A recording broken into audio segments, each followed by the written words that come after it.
Таблички сейчас пишут на своем языке.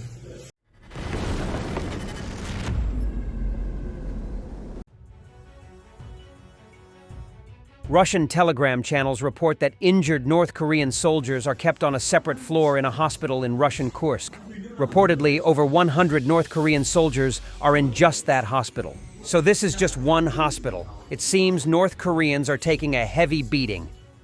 North Korean troops have entered combat alongside Russian forces in Kursk for the first time, and Washington has indications that North Korean troops have been killed and injured, the Pentagon said on Monday. We do assess that North Korean soldiers have engaged in combat in Kursk. We do have indications that they have suffered casualties, both killed and wounded, Pentagon spokesperson Major General Pat Ryder told reporters. Ryder said he did not have details on numbers of North Korean casualties, but added that the North Korean troops entered combat last week. Ukraine said on Monday that North Korean units fighting for Russia sustained losses of at least 30 soldiers killed or wounded around several villages on the front in Russia's Kursk region over the weekend. The Ukrainian military spy agency's statement came after President Volodymyr Zelensky said on Saturday that Russia was using North Korean troops in significant numbers for the first time to conduct assaults in Kursk, a Russian region where Ukraine launched a cross-border incursion in August. Sightings of DPRK troops on the Kursk front lines are reported more and more often, but Russia and its allies are taking every precaution to hide the evidence. According to Robert Magyar, commander of the Magyar Birds Brigade, his drone operators were able to spot Russian and North Korean soldiers killed in action in Kursk. He reports that DPRK soldiers mask the faces of their fallen to erase evidence of their presence on the front line.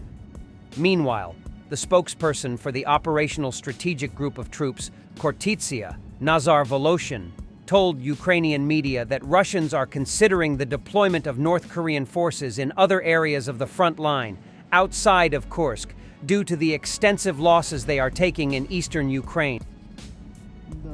North Korea has handed over D-74 artillery guns to the Russian military. Footage of these guns in Ukraine was shown by the RT. In particular, they are being used in the Kurakov direction as part of the 238th Russian Artillery Brigade. The Korean origin of this 122mm cannon was revealed by wheels identical to those previously demonstrated with the D-74 to Kim Jong-un. The Russian invaders have been retrained to operate 122mm D-74 guns instead of the 152mm 2A-65 MSTB howitzers.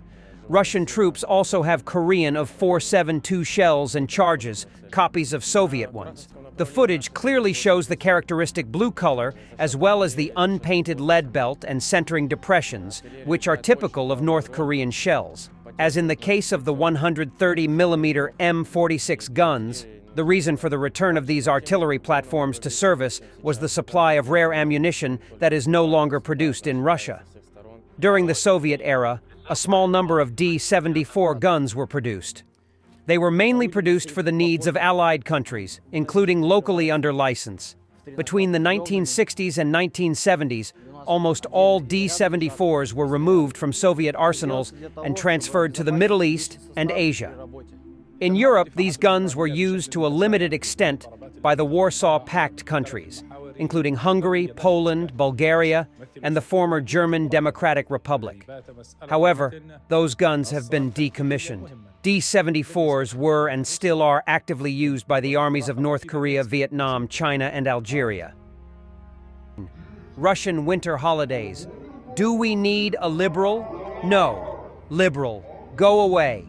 This is what a children's New Year party looks like at the Stalin Center in the Russian city of Barnaul. Stalinists brought children there, put a portrait of Stalin on the Christmas tree, and during the performance, the Snow Maiden suggested that the participants chase the liberal villain away. Russian children are being constantly brainwashed by propaganda. It is yet another war crime that Russia is committing, and it will be a huge challenge for any possible new leader in Russia.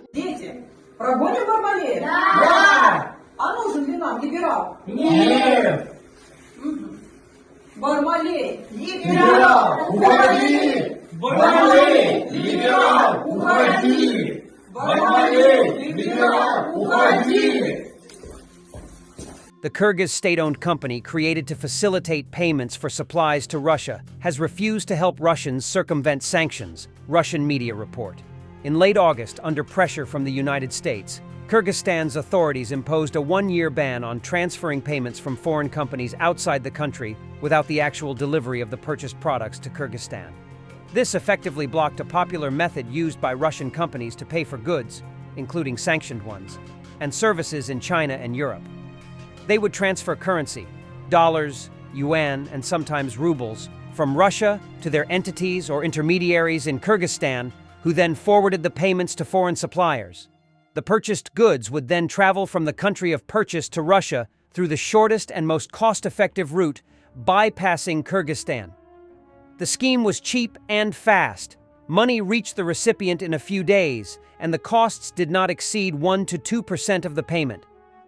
The National Bank of Kyrgyzstan demanded that all products purchased through such payments arrive in the republic within 60 days.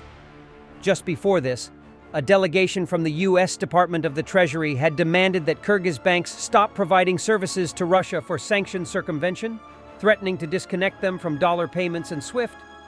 The country's banks required their clients to sign relevant guarantee agreements for international payments, making the payment scheme through Kyrgyzstan too expensive and slow, according to importers.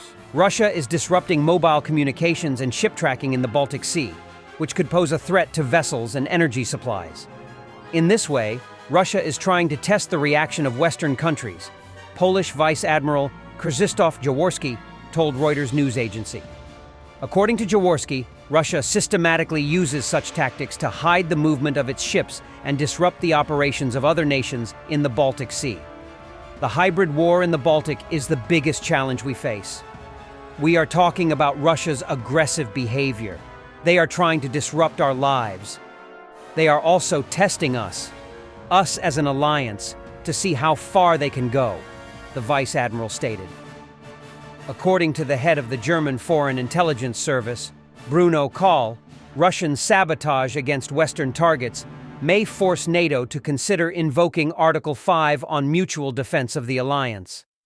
On November 18th, the technical director of the Lithuanian telecommunications company Telia, Andrius Šemeškevičius, reported that a submarine cable between Lithuania and Sweden was damaged in the Baltic Sea.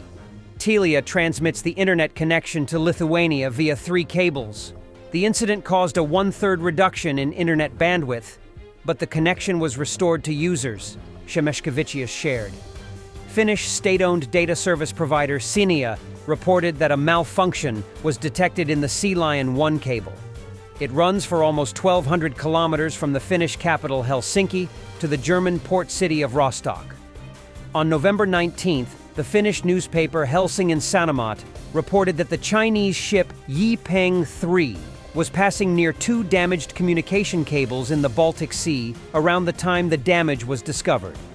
CNN reported that these incidents occurred several weeks after the United States warned of increased Russian military activity around key undersea cables. Helsingin Sanomat found out that the Chinese ship, which is believed to be involved in damaging underwater communication cables in the Baltic Sea, was approached by several warships from other countries. Thanks for watching, and don't forget to subscribe. Also, if you want to support Warthog Defense, please become our member and get early access to new videos, exclusive members-only videos, and become administrator in comment section. The membership link is in the description. Every day. We had a guy last week, it's 6 rescues in 6 days. You know, he's doing the job every day.